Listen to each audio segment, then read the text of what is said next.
Yo yo yo, c'est Balou, on est de retour sur ma chaîne YouTube. Comme tu le vois là, je suis solo. Alors j'ai quelques explications à faire, voilà, avant de commencer. Donc là, je me suis muni d'un Macintosh, tu vois, d'un Mac.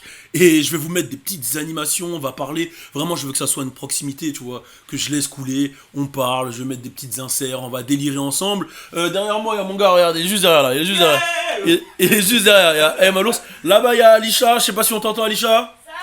Voilà, voilà, on les entend. Et là, voilà, c'est la petite pièce où je vais faire des vidéos quotidiennement. Et bon, il va y avoir le French Plug Show, bien sûr, le vendredi. Mais dans tous les cas, restez connectés parce que j'en parle juste après de toutes les infos sur le French Plug Show. Avant ça, je tiens quand même à vous dire qu'on a fait une nouvelle intro. Dites-moi ce que vous en pensez. Je vous la mets tout de suite. C'est pour la culture, hey. C'est pour la culture. C'est pour la culture, hey. C'est pour la culture. C'est pour la culture, hey. C'est pour la culture. Alors, elle est pas lourde, ma nouvelle intro. Ah, c'est pour la culture. Hey, c'est pour la culture. Bon, on va pas mentir, voilà, il y a l'équipe OTB qui a fait le taf derrière, etc. Voilà. Bon, alors, pour ce retour sur YouTube, il y a pas mal de choses que je vais aborder. Alors, premièrement, faut savoir que ma chaîne change totalement. C'est-à-dire que, voilà, on a eu pas mal d'évolutions. Au début, j'étais avec mon iPhone. Après, on avait les podcasts sur la table. Ensuite, on a eu le French Plug Show. Et là, ben voilà, je vais faire des vidéos. Je m'adresse à vous directement, comme ça, face caméra. Et ça va être toute la semaine comme ça. Et le vendredi, il y aura un gros show du French Plug Show. Je vais essayer d'aller vite parce que je sais que vous voulez que je parle aussi beaucoup du sujet qui est Young Thug.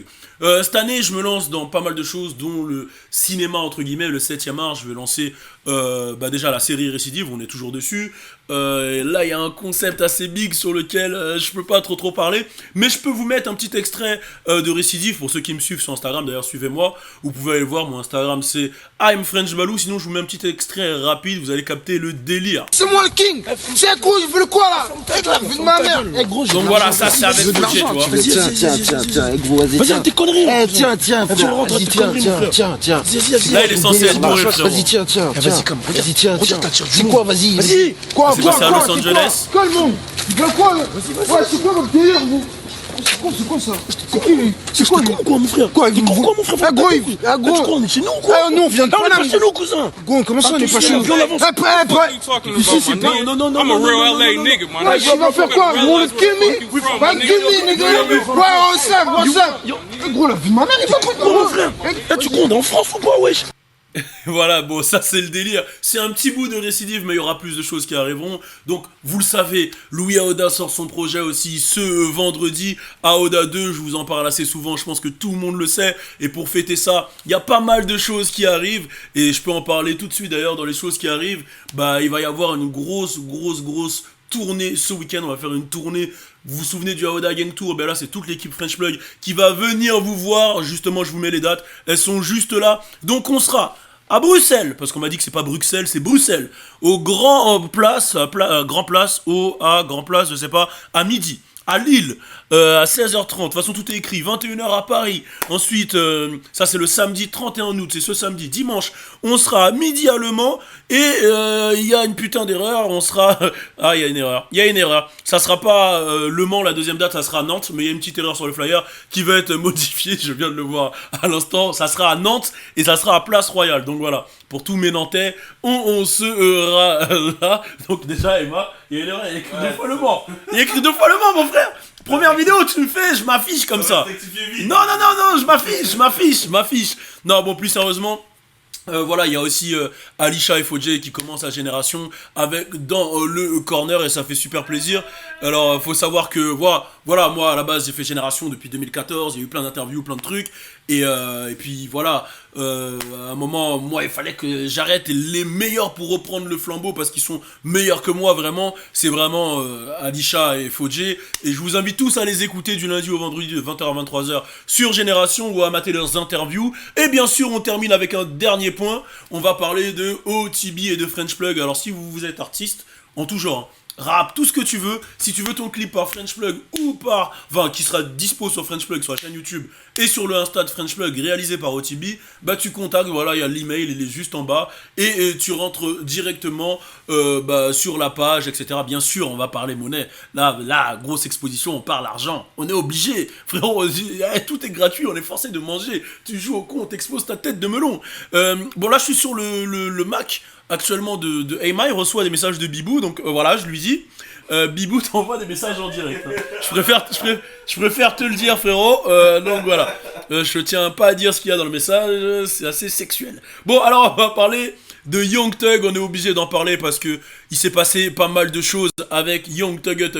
Et comment on enlève ça là? Ah oui, puisque je contrôle pas totalement le truc là.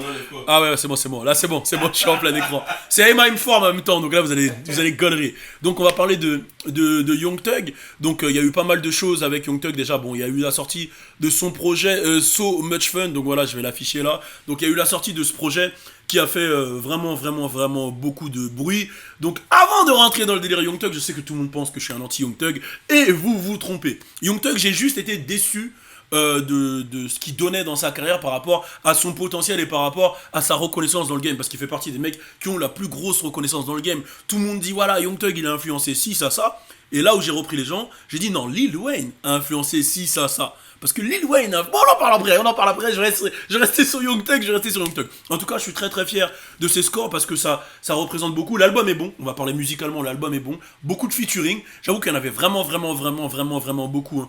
Il y avait Lil Baby, Lil Duke, J. Cole, Travis Scott, Future, Gunna. Enfin, le son avec Gunna, c'est l'un des meilleurs. Celui de Lil Baby, avec Lil Baby et Gunna, c'est les meilleurs sons. Et je dis pas ça parce que je les valide, hein. Je dis ça parce que je suis vraiment totalement réaliste et à un moment j'avais peur que Young Thug en fait il rentre dans le truc où ça soit juste un trappeur qui arrive pas justement à concrétiser et au contraire il a que fait d'évoluer. Justement, je vais vous montrer un schéma de ses ventes que j'ai récupéré sur internet. Je crois que je l'avais vu sur Academics, donc je vais vous montrer ça. Donc alors à Barter Six il avait fait 17 000, avec I'm Up, Barter Six pour tout le monde dit que c'est son meilleur projet.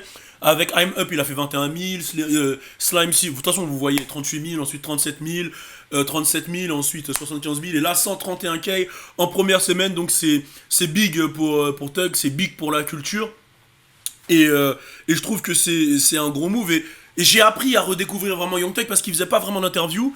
J'avais vu une interview avec lui et Mouloud à l'époque que j'avais trouvé assez spécial. Pas à Mouloud, hein, Mouloud il fait un gros taf. J'avais trouvé Young Thug assez spécial, assez chez père. Et là j'ai regardé ses dernières interviews, j'ai l'impression qu'il a pris beaucoup en maturité. Je pense à son interview avec Big Boy Neighborhood, même celle avec No Jumper. Dans celle avec Big Boy Neighborhood, il aborde ses enfants, il explique qu'il a plein d'enfants, il se souvient de l'âge de tous ses enfants, parce que c'est une question piège. Genre, même moi des fois j'oublie l'âge de mes propres frères. Il aborde le sujet de ce projet, de son label. Il parle surtout de son embrouille avec... tiens, je vais enlever les ventes là. Il parle surtout de son embrouille avec Rich Homie. Tu fais quoi toi derrière là? J'entends... il parle surtout de son embrouille avec Rich Homie.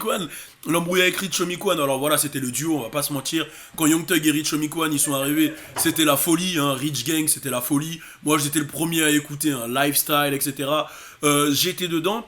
Et il explique justement dans l'interview avec Big Boy Neighborhood que son embrouille avec Rich Homie, elle vient pas de la musique, elle vient d'un manque de respect de Rich Homie. Et il fait allusion à une fois où Rich Homie il était sur scène et où il a dit clairement à un mec qui le touchait, il lui a dit ouais, lâche-moi, je suis pas gay, je suis pas Young Thug, je suis pas sur les Young Thug shit.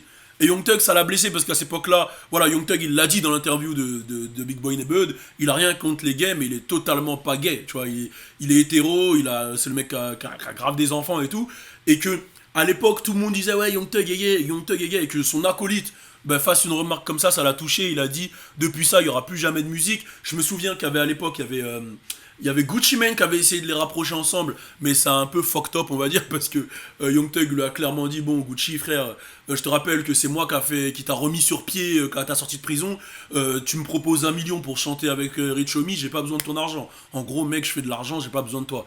Et bon, ça a un peu pété. J'ai vu, il a aussi répondu à la polémique avec Lil Wayne, où on lui dit ouais, qu'est-ce qui se passe avec Lil Wayne, et lui il dit clairement que Lil Wayne l'aime pas, il sait pas pourquoi. Bon, Young Thug, quand même, tu sais pourquoi. Tu l'as un peu clashé quand même. Il y a eu des rumeurs comme quoi t'as tiré dans son tourbus avec ton équipe. Ton projet, tu l'as quand même appelé Barter 6, en référence à Carter 6, sachant qu'il pouvait pas voilà, sortir les Carter. Tu l'as quand même un peu cherché. Bon, là, c'est mon côté pro Lil Wayne, mais voilà, lui, il a dit, il sait pas pourquoi il l'aime pas. Après, il y a Regina Carter, Reginae, on dit quoi, Reginae Reginae, voilà, Alicia. Reginae qui a dit clairement, voilà, que Lil Wayne, arrêtez de parler de Lil Wayne, il sait pas qui vous êtes, donc il n'y a pas de raison qu'il ait le seum contre vous. Et justement, cette interview, je l'ai trouvé cool parce qu'on apprend à découvrir un Young Thug vraiment posé, vraiment plus mature, qui parle beaucoup qui va surtout expliquer qui il est et l'influence qu'il a sur son équipe, sur les gens. Et c'est vrai que avec du recul, quand tu calcules bien, il a eu une influence sur la nouvelle génération. Mais, voilà, c'est ce que je disais au début, son influence vient quand même de Weezy. Voilà, je suis obligé de le dire. Oui, Balou, tu casses les couilles, t'es un pro Weezy, ouais, voilà. Mais, voilà, je suis obligé. Regardez, on va lire ça ensemble. Je sais que c'est un sujet, Lil Wayne, mais je tiens à le dire. Lil Wayne, on va lire, c'est le Sud Culture, le site, que je valide très très fort, hein, qui a repris un truc de XXL. Force à eux, ils sont très très chauds. Qui a dit: Lil Wayne est le rappeur le plus influent de la dernière décennie selon XXL. L'artiste a influencé Drake, Chief Keef, on le sait, hein, Chief Keef, il a sorti des projets Dedication, Kendrick Lamar, il l'a déjà dit, XXXTentacion, Nicki Minaj, bon voilà, Young Money, Young Thug, Migos, Tyga, Wiz Khalifa, Lil Uzi, Migos, 2 fois Migos. Ah, il a double influencé les Migos, j'avais pas vu, ça doit être une erreur du community manager, rien de grave. Trippie Redd avec sa Proki, oui, en gros, il a influencé toute la nouvelle génération, mais moi ça me choque pas, c'est papa, c'est Weezy. Bon, pour revenir sur le projet de Future, plus sérieux, de Future, waouh, le mec qui kiffe vraiment Future. Pour revenir sur le projet de Young Thug, c'est un gros projet musicalement. Il y a une collab aussi qui avait été annoncée dans mon interview avec Gunna, un projet en collaboration avec Gunna qui est censé arriver. Il y a un projet en collaboration aussi avec Juice WRLD qui est censé arriver. Donc voilà, pour tous les fans de Young Thug, sachez que je ne suis pas anti-Young Thug. J'étais juste déçu de ses choix de carrière, déçu du fait qu'il ait besoin de clasher pour faire du bruit ou qu'il ait besoin de faire du clout. Là, il a laissé la musique parler, même s'il a eu une petite embrouille avec YFN Lucci. Une petite embrouille, il a quand même dit à YFN Lucci: si j'aimais pas ce que tu faisais pour ta mère, je t'aurais fumé. Ça reste quand même une grosse embrouille. Je trouve qu'il a réussi là à bien convertir cette année avec des grosses collaborations. Je pense à The London, je pense à plein de choses, à son album. Et je trouve ça bien ce qu'il fait pour YSL, pour son crew, pour Gunna, pour Lil Kid, pour Lil Duke, pour tous les mecs qui poussent, pour les conseils qu'il donne à Lil Baby, pour tout ça. Et oui, j'avais fait une vidéo sur Instagram où j'avais dit que, voilà, parce que c'était la grosse polémique que j'avais mis sur Twitter, tout le monde avait pété un câble. J'avais expliqué sur Twitter que Lil Baby et Gunna, c'était plus big que Rich Homie Quan et Young Thug, et je parle bien sûr en tant que carrière. On va pas se mentir que l'arrivée de Lil Baby et Gunna était plus big en termes carrière, c'est-à-dire en termes commercial. Il y avait plus de ventes, il y avait plus d'expositions, ils étaient sur toutes les plateformes, ils ont eu des récompenses, des BET, des ceci, cela. Tandis que Rich Homie Quan et Young Thug ont dû plus charbonner parce qu'ils ont apporté un nouveau truc. Ça, je leur enlève pas. L'impact de Rich Homie Quan et Young Thug est beaucoup plus big que l'impact dans la culture, que celui de Lil Baby et Gunna. Juste en termes de carrière, en termes de vente, en termes commercial, oui, Lil Baby et Gunna ont fait beaucoup plus et ça se voit dans les chiffres. Les premiers projets de Lil Baby et Gunna, voilà, vendaient beaucoup. Il y en a qui vont me dire: oui, mais ils sont arrivés quand il y avait le streaming, etc. Voilà, il y en a qui ont du streaming et ça vend pas du tout, quoi. C'est pas une excuse.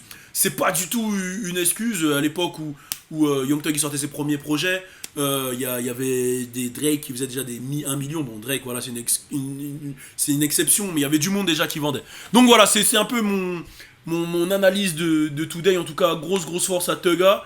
Je le dis jamais, mais abonnez-vous à ma chaîne YouTube. Abonnez-vous, mettez la petite cloche parce que maintenant, ça va plus être tous les jours à 21h. Ça va être, voilà, je vais sortir des vidéos dès qu'il y a de l'actualité. Comme vous avez vu, c'est un petit format où je suis tout seul sur mon petit Mac là et que je fais les montages en direct. Là, c'est du direct. Je m'adresse à vous directement. Mais gros, tu vas le redémarrer combien de fois, mon Mac là?